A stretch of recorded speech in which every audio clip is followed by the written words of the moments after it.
Before we get started, I want to remind everybody, on March 25th, 7:30 to 9:30 a.m. is Coffee with the Candidates downtown at Brick and Mirth.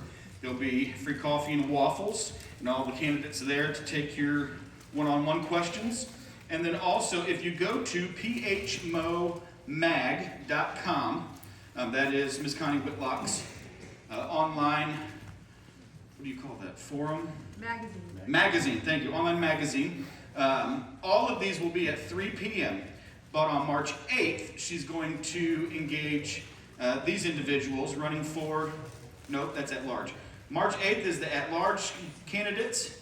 The mayor candidates that are up here with me now are March 15th, and then March 29th, the Precinct 22 candidates. And that's going to be a virtual debate, so you can go to phmomag.com. You can watch it being live streamed, but then she'll also upload it so you can watch it back later at any time. So those are several other opportunities that you have to be able to engage and learn what the candidates are running for, what they're passionate about, and what change they'd like to see for our community. But that being said, we're now going to move to our mayor section. So please welcome at the end of the table, Mayor John King, Robert Gear, Don Donovan, and B. Howe. Would you give them a round of applause? All right, this first segment is your introduction time. So take a moment, introduce yourself, and answer, this is your question, why are you the right person for this role right now? What is your vision for Pleasant Hill over the next 5 years? And what are your top priorities to get us there? Mayor King, we'll start with you. All right, so I'm John King. I'm not going to tell you that I'm the best person for the job, because I may not be the best person for you as a citizen. What I will tell you is this. I have one priority. It's always been the same priority. We have almost 9,000 residents who have 9,000 ideas. And my priority is this. We don't do things for the loudest voice, for one part of town or the other. We do things for the common good. And you know that people came to us and said, here's $26 million, which is no small ask in this community. That was historic. They said they wanted parks that were nice and inclusive. They wanted to upgrade our animal control and our police station. And more importantly, they wanted to make sure that our water and wastewater infrastructure is getting in a better position and getting repaired. 2 years later, a lot of those projects are completed or near completed, and as a priority, that should always be our priority. Taking care of this community, making it a place that we all like to call home and we all feel safe. And that should be our expectation as elected officials. That should be the expectation of everybody at City Hall. And that should be the expectation of every citizen. So that's my priority. And like I said, I don't know that I'm the best person for the job, but that's what I'm just going to leave it at. Thank you. All right, B, we'll go to you next. You can introduce yourself and address why are you the right person for the role right now? What's your vision for Pleasant Hill over the next 5 years? And what are your top priorities to get us there? I moved here in 1969. Me and my family, we came from Kansas City. And it was the first time in my whole life that I felt safe. This town made me feel safe.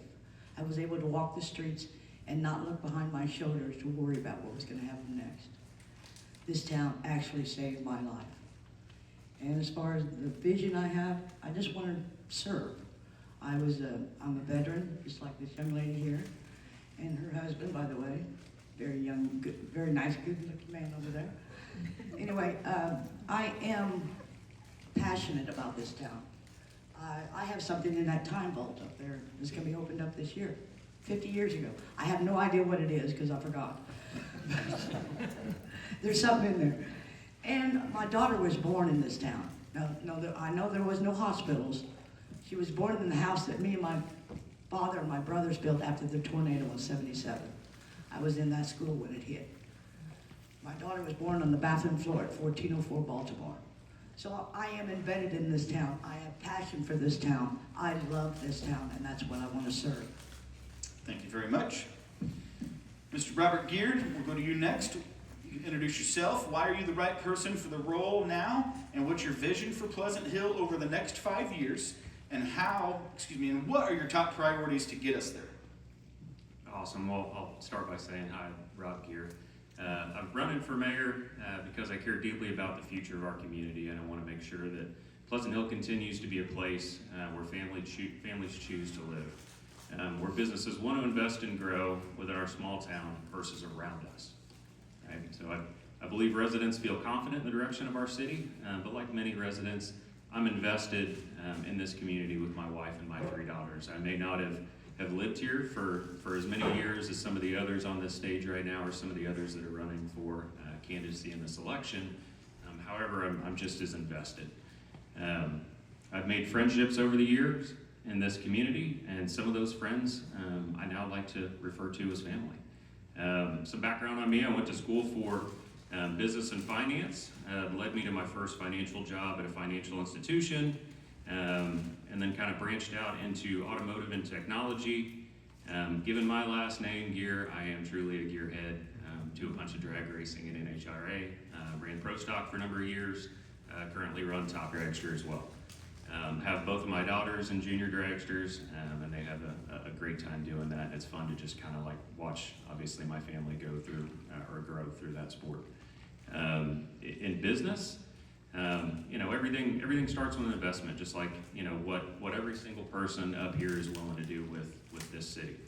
And speaking of investments, one of the first business ventures that I had, everything starts with presenting a clear vision or a clear business plan. And for each of those, the first business that I decided to actually go out and do, we were able to get that company acquired with a $215 million exit. Second one, we set a Kansas City local record in 2020 of a $425 million exit. The third company that I currently work for right now, we went out and we raised $390 million. It's currently publicly traded, and it has a market cap of $4.8 billion. So I look at some of the problems that our city faces right now, and I see some of those and what I face on a daily basis as relatively small problems. I plan to use my career experience around investment management and growth during my hopeful tenure, and I believe our city's at a critical financial point where thoughtful leadership and long-term planning will significantly impact our future. Residents deserve a city government that plans ahead, maintains what we built, and makes smart decisions today so we don't create larger problems tomorrow or at higher costs tomorrow. My goal is to help guide the city in a way that protects our small town character while positioning Pleasant Hill for a strong and stable future. You'll hear others talk about things like the comprehensive plan, and they speak of it almost like it's our city's Bible, and that it's their proudest accomplishment. A company's mission and vision statement, for example, consistently changes every day, every week, every year. Probably the coolest thing about Pleasant Hill is its size.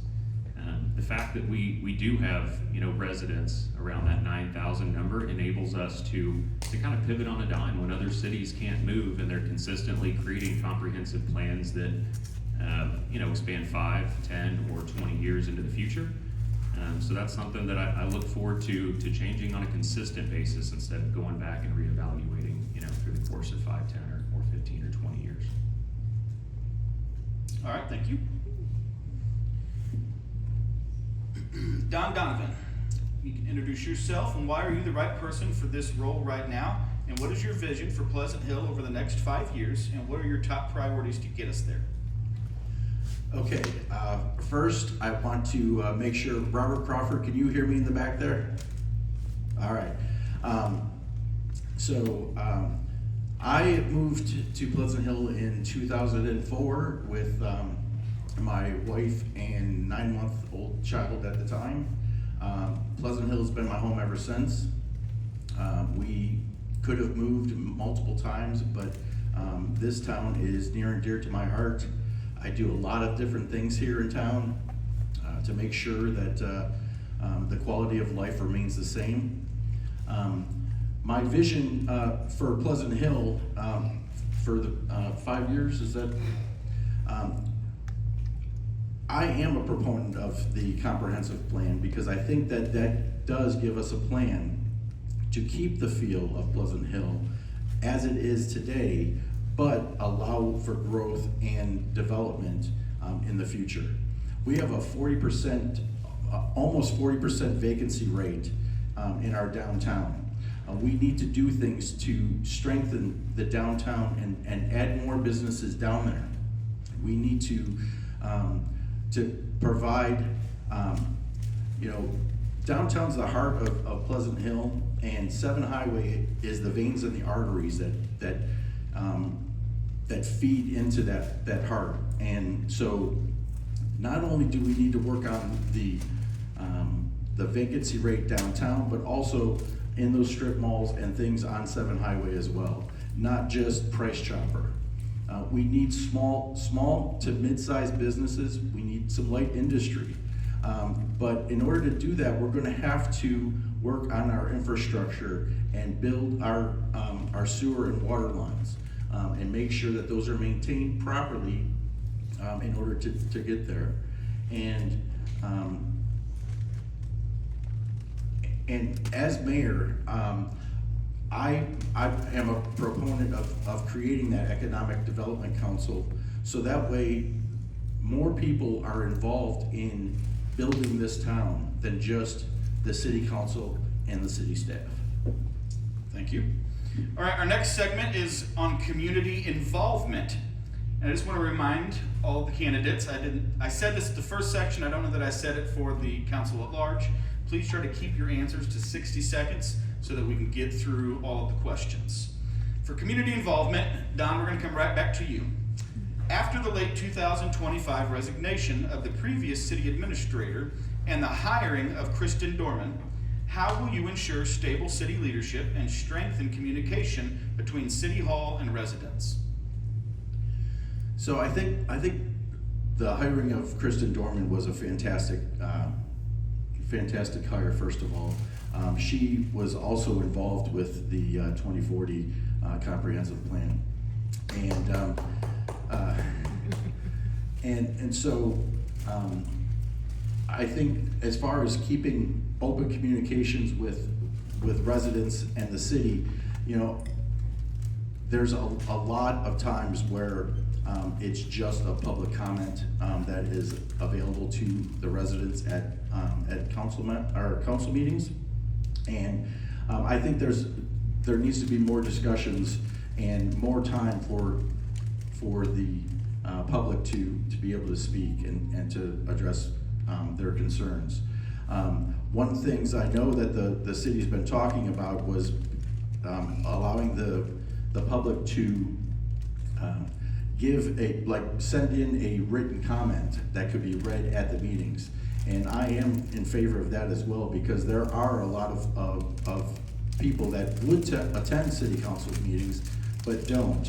And that would still be allowing to have their voice heard. One of the things that happened this weekend, I was at a show choir competition, and I told the kids that if I get elected mayor, I would love to have a work session with the city council, the city administrator, the finance director, and get some of these kids in high school involved and have them sit into these meetings, so that way they can see how the government works, what issues we're facing, and maybe get a little bit of input from them as well, because they are the future of Pleasant Hill. Thank you. Rob, we'll go to you. Since the city has postponed the use tax measure to allow for better public education, how would you, if elected, build more trust and ensure residents feel informed and supportive of new funding for infrastructure and public safety? Yeah, when it comes to the transparency around things like a use tax or making sure that everybody's informed, I guess I didn't get myself where I am today by thinking I'm the smartest person in the room, right? I always try to surround myself with people that are greater than. And as I say that, I would probably start with a group of community, what I would call stakeholders in a process, right? And so invite members of each neighborhood to come in, ask for their opinions on essentially what they would like to be done when it comes to the transparency piece around something like a use tax, being very clear in what we would use those funds for. And honestly, John was a big proponent, not to give you a shout out here, brother, but you know, taking that off the ballot, making sure that we took the time to reevaluate what that was and exactly what we were going to use it for. Because the only way you're going to get residents to support something like that is if you can clearly state what you're going to use said funds for, right? And whether those said funds are for park cleanup, or hey, we want to use it since it's a use tax, you know, based on road usage. We want to continue to improve the roads, right? And so anything that's, you know, at least in my opinion, it should be clearly stated what those funds are going to be used for. Was there a part of that question I missed at the end there? I don't think so. Awesome. All right, thank you, Rob. B, we'll go to you. How will you encourage more residents to participate in city government and decision making? Well, I've learned a long time ago, you can't make people do anything they don't want to do. They have to be willing to vote and to stand up for their community. They have to be willing to volunteer every once in a while. There has to be things that you can all do to make this better. And as far as mayor, I'm just a figurehead. Maybe I preside over the councils, but there's really not much else I can do. I can listen to people and address their concerns the best I can. I was an operating engineer for 30 years, so I know how things are built. And just getting to know people. I know probably half the people in this town. And I hope someday that they believe in me enough to vote for me, because I do love this town, and that's all I want to do, is serve it. Thank you. John King, there was a recent request for a state audit of Pleasant Hill. Regardless of the outcome, what specific steps will you take to increase financial transparency and affirm public trust in City Hall's spending? So, every year, we spend almost $50,000 or a little bit more than that to have a company come in here and do an audit of our finances. They look at policies and procedures. They look at how you go through bid processes to make sure that, you know, they're not doing a criminal fiscal audit.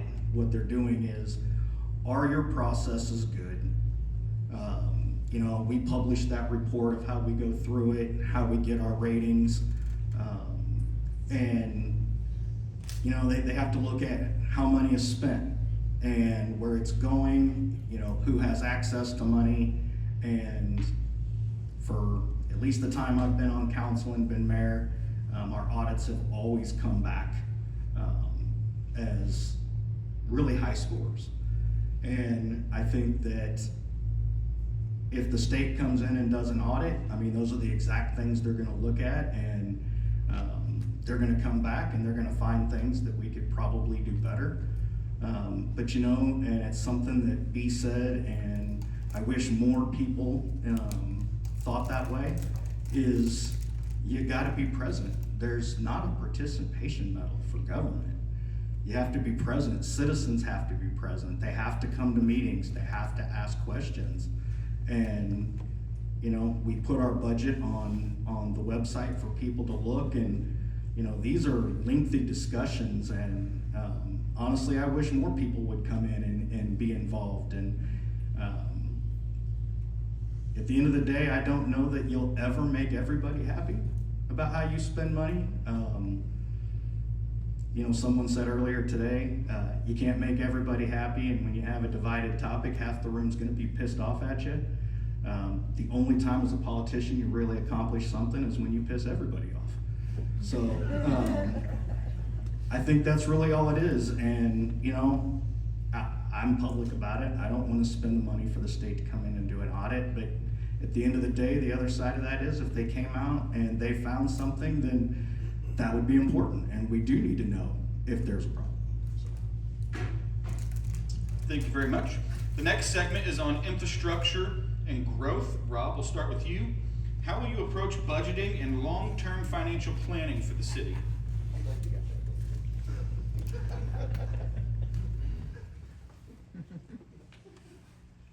All right, go ahead and repeat that real quick. How will you approach budgeting and long-term financial planning for the city? Probably going back to what I said earlier, I think when it comes to like a long-term vision, you know, having a process of stakeholders is huge. Any form of budgeting, kind of like what we did right now with a transition, you know, from Shelby over to Kristen, looking at or budgeting on what income exists today, and 100% not relying on that comprehensive plan again that's 5 or 20 years from now. We're budgeting off of forecasts of things that we think is going to develop within the city, or new businesses that we believe are going to come into, or sales tax revenue that we're relying on. When it comes to things like budgeting, we're currently, you know, looking at, or at least what the state's looking at, are ballot issues around state income tax, you know, for example. And so at that point, if you've budgeted for additional state income tax, or you've budgeted around there not being a potential freeze on property tax or things of that nature, where there's increases, you know, what are you going to do? You can't rely on a 5-year plan around something like that. So I feel like, you know, again, we're small enough to be able to pivot and do the right things. And I feel like every year we should have an annual review. I know right now they obviously have an annual budget that they go through and they look at, and some of that is based around the comprehensive plan, but I feel like, you know, a lot of it needs to be based on in live time, you know, for example, the price chopper, you know, being completed a year late, and, you know, hoping that funds were going to be there this year for things that aren't, but just, you know, basically being fiscally responsible with everybody else's money, and just being able to pivot, I think, is our biggest key thing. Thank you, Rob. Don, if you are against the proposed use tax, what specific programs or department budgets would you cut to ensure the city remains financially solvent? Again, these were submitted questions. I didn't write the questions, y'all did. Okay, can you repeat the question one more time? If you are against the postponed use tax, Which I am. what specific programs or department budgets would you cut to ensure the city remains financially solvent? So, first of all, I don't know that we don't currently have a use tax here in town. So that money is not being banked on us getting in our current budget and any future budgets. So the fact that I oppose the use tax, or other people oppose the use tax, does not mean that anything actually needs to get cut from the budget because we are not getting the use tax. What we do have is we currently have our income is less than our expenses. So we need to bridge that gap. Obviously, we have a fund balance that we've been building up over the years that we are able to tap into currently for that, but that is not sustainable. That's not something that we can keep going on tapping into that fund balance year after year. So we need other forms of income.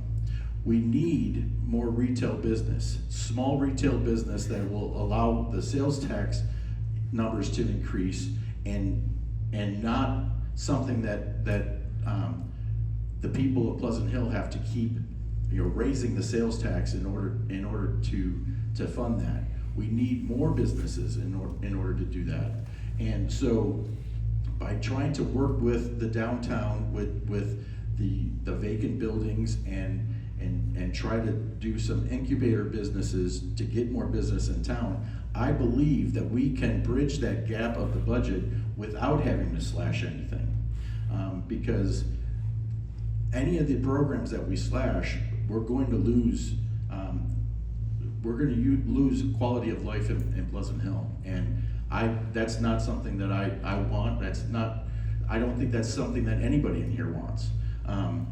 So for me, it would be more of, let's find other ways of raising revenue other than taxing the people. Thank you, Don. B, will turn to you.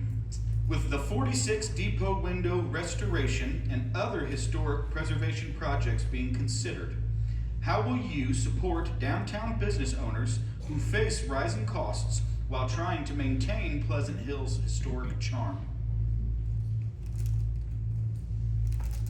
Well, first off, we already done the downtown, didn't we? The railroad car?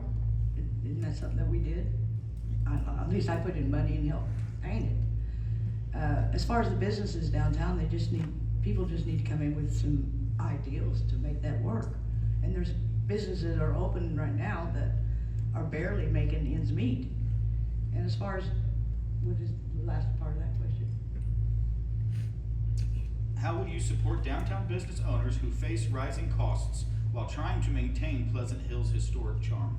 Okay, well, I myself patronize all the businesses downtown, every one of them, the cafe, brick and mortar, all of them, even the antique store. It needs to be brought in that everybody else needs to come in and find out how precious this town is. And we need some kind of notification for people to know what's going on.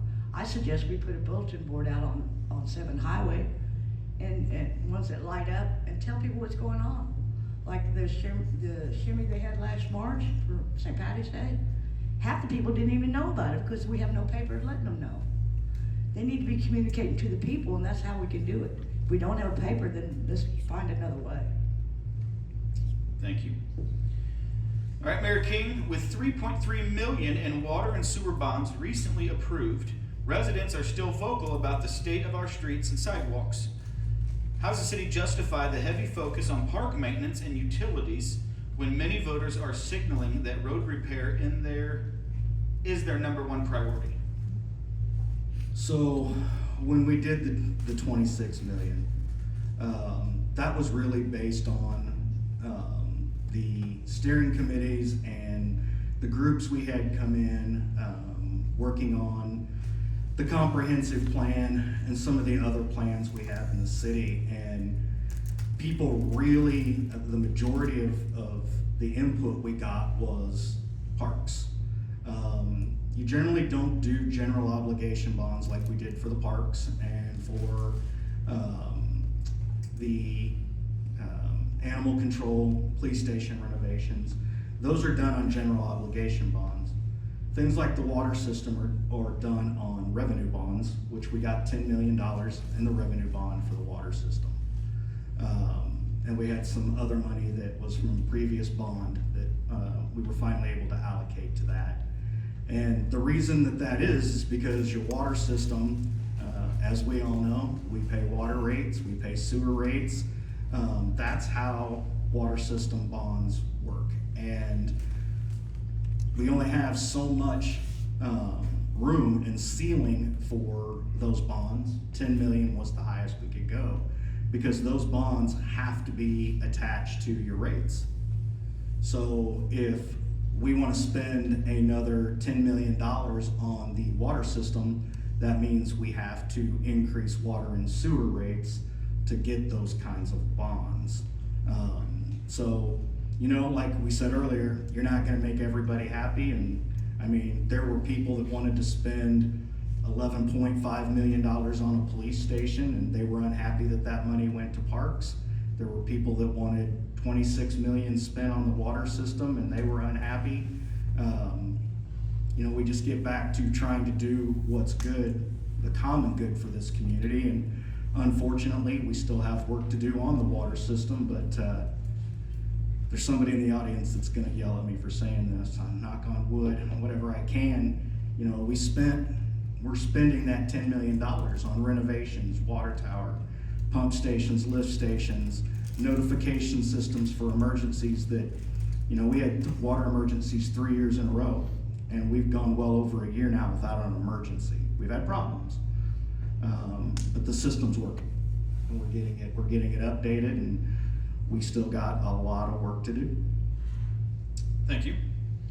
This next segment is called Policy Focus. The three challengers here, you'll all have the same question, and then Mayor King, your question will be slightly different since you are the current mayor. All right, B, we'll start with you. What is the single biggest policy shift that you would implement that differs from the current administration? I have no idea. Straight up. Since I'm not in that situation, I don't know what exactly is going on. So how can I answer a question I don't know anything about? Okay. Don, we'll go to you next. What's the single biggest policy shift that you would implement that differs from the current administration? So one of the things would be, as far as the way that the city council meetings are ran, I would not put any budget information on the consent agenda, so that way there's a more open and honest conversations about the budget, and shows more of transparency to the residents about those conversations. The other thing would be an economic development council that was talked about in the 2040 comprehensive plan, and that would be a board based off of people. Could be people from in this room, could be Bob White on that council, that would be working together to try to bring in those new sources of revenue for us.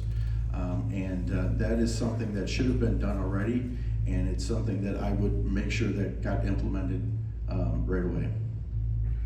Thank you very much. Rob, we'll go to you next. What is the single biggest policy shift that you would implement that differs from the current administration? Probably the easiest lever for me to pull when it comes to shifting anything is an implementation of some form of technology, right? Like our city, everybody's referenced throwing out, an article in the newspaper or throwing out something on Facebook.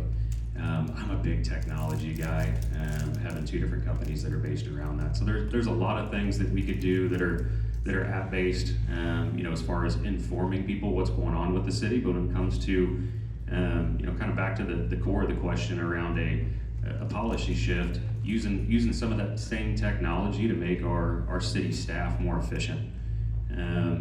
Not saying that I would ever cut anything, but we could, using some of that technology or even some of the policies that are in place, we may not have things of what might be a knee-jerk reaction to, laying off a certain department, right? And I believe at one point, even John had talked about like dispatch, potentially leaving or any type of lack of staff. If we can find a way to either utilize technology or find ways to reinvest in ourselves, I believe that we'll proactively find the answer. But that's what I got. All right, thank you. And John, being the current mayor, what is your primary unfinished goal from this last term that you believe requires another 2 years? I don't think there is any one thing. There is so much ongoing. The economic development side of it is getting better. I'm proud of the work that many of our 7 highway businesses have done to increase the property values through improvement of their storefronts. Downtown is doing well, but there's a lot of things going on in this community that are just constant fights that really is keeping on. That is foreign and corporate investment in single-family homes in this community creates a surge of rentals, and that threatens every neighborhood in this community.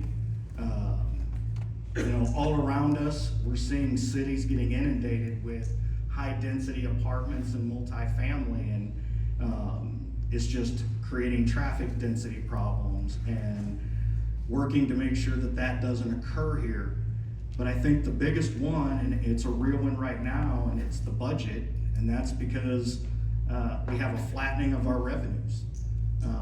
What I mean by that is elimination of personal property tax at the state, at county or state level, and freezing of real estate property taxes. That impacts every special district in this community, fire district, school district, city, and we have to find a way to operate within those confines.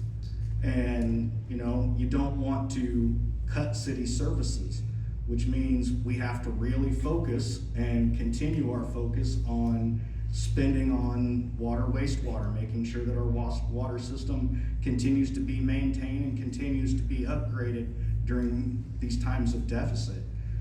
We spend all this money on parks, and we need to make sure that they stay nice and that we continue to improve. And really that'd be the focus of my next 2 years, is getting through this little bit of rainy day times with some budget deficits with these flattening revenues, and seeing the economic development. As Don Donovan said, the best way to combat that is economic development, but we have to be careful with that too. It can't be a free-for-all.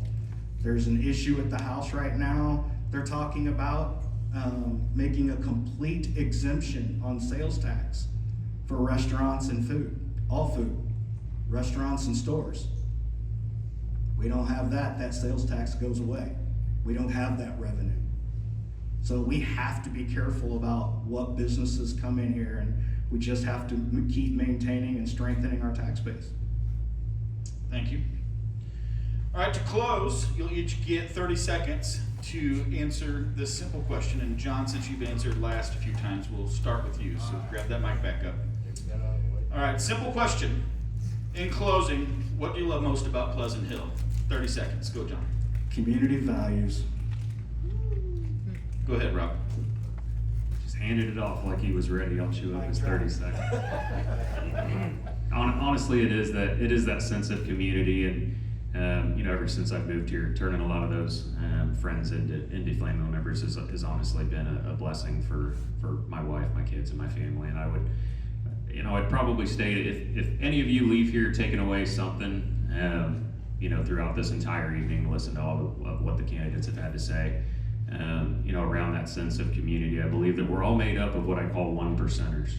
And so as kids, we foster growth, we learn things from our parents. Again, you go to college, you learn things from professors. Same thing in high school. As you become an adult, you start making friends, and maybe you listen to a random line that somebody chucks out there, and you turn that into a sales pitch that you may use later in life. Either way, what I'm getting at is we can essentially learn something from every single person that we choose to partner with. And I say partnership in a good meaning. Like John, I feel like has become a good friend of mine, and I hope that everybody else up here, sees everything in the exact same way. I feel like friendships and partnerships are what's going to get us to the finish line. Thank you, Rob. Don, what's your favorite thing about Pleasant Hill? So my favorite thing about Pleasant Hill is the community. When someone gets hurt or someone's in trouble, the people in this community gather together, and we help each other out. When my wife had her hip replaced, I can't tell you how many different people brought food for us. I mean, we had so much food. It was incredible, and that's the best thing about Pleasant Hill. I mean, just the people in here. We all care about each other. We all care about this town. You wouldn't be here if you didn't care about about making sure that this city is going in the right direction, and that's what I love most about here. Thank you. B, closing with you, what do you love most about Pleasant Hill? I love this town because of the people. They are what makes me who I am. This town raised me. It made me a better person because I lived here. I couldn't imagine if I'd grown up in Kansas City what I'd been like, or my family. We would have been lost to the drugs and the whole world out there. So that's why I love this town, and that's why I want to be mayor, because I love all the people here. Thank you, B. Hey, JR, are we done with this part? Yeah. Yes, sir.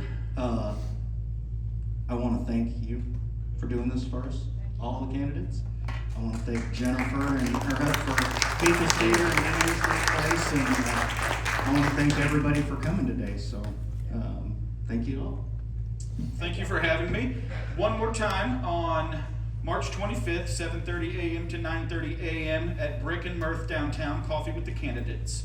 And then you can go to phmomag.com on March 8th for the Councilman at Large debate, March 15th for the Mayor debate, or March 29th for the Precinct 22 debate. All of those will take place at 3 p.m. Give one more round of applause for our mayor candidates, D. Howe, Don Donovan, Rob Hugh, and John King. Thank you guys for being here. You guys be safe. Hopefully there's no ice out there waiting for us.